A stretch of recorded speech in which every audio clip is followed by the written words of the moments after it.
President Muhammadu Buhari is in Niamey, Niger Republic, to participate in the 57th Ordinary Session of the ECOWAS Authority of Heads of State and Government.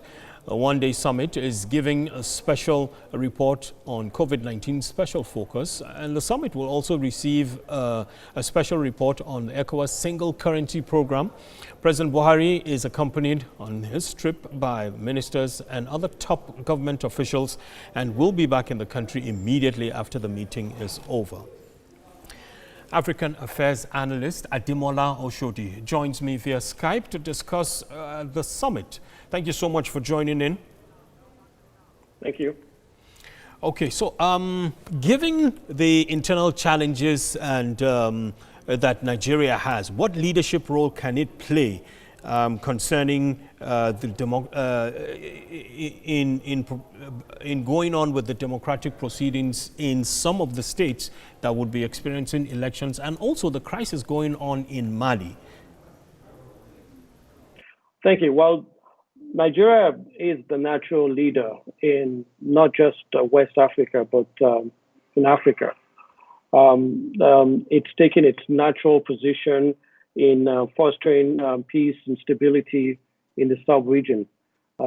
Nigeria's example as uninterrupted democracy since 1999 is also a well-respected position. Nigeria has the economic, military, and the international clout to many ways influence the emerging democracies in its fellow African countries, especially in West Africa.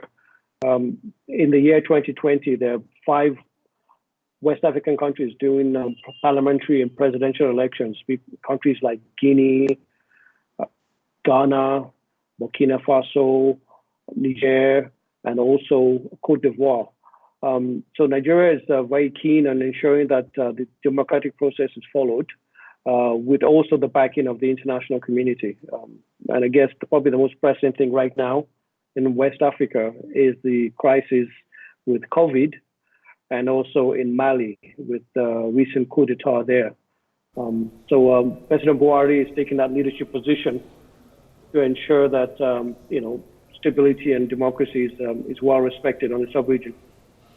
Okay, great. Talking about COVID-19, that's one of the reports that would be presented at the summit, and I suppose the countries would be comparing notes on the developments that have been done so far in this regard. What should we expect at the end of the summit in this regard? That's COVID-19.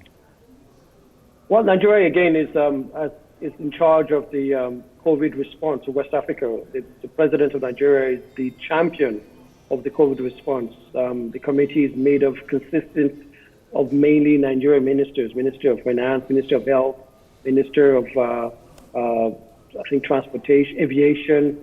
So Nigeria is taking that leadership position. Nigeria has the capacity to be the country to fund whatever response and get these countries together to have an effective, defense against this horrible virus going around the world.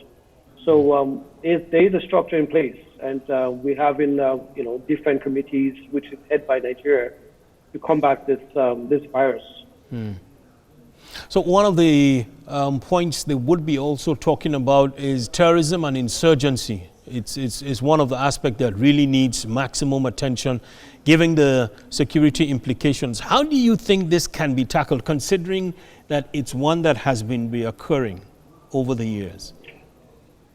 It's an ongoing thing. A lot of it is based on, obviously, the source of this crisis is lack of resources, poverty, a weak state, weak institutions.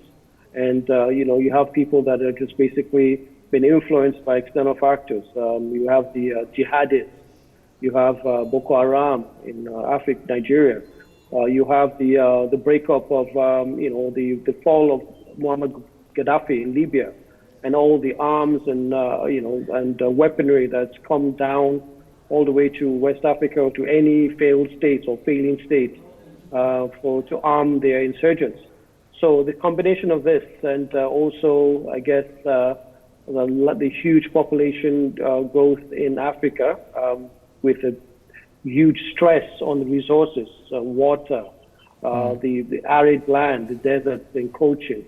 So it's a lot of pressure on the states. There's a lot of pressure to provide means for the people. There's a lot of pressure to provide security. There's a lot of pressure, especially when you have democracies that are not respecting the will of the people. This just it becomes a combustible situation, which you have in Mali, which you're experiencing in other parts of the world. So this is a rather unfortunate situation, but it's with the support of the international community, the French in Mali, for instance, American intelligence. You have also British, intelligence also. It's also in their interest. They don't want Africans running to their country, to the Mediterranean Ocean. They don't want, poor people going up and blowing things up, in West Africa, affecting their trade, their investments.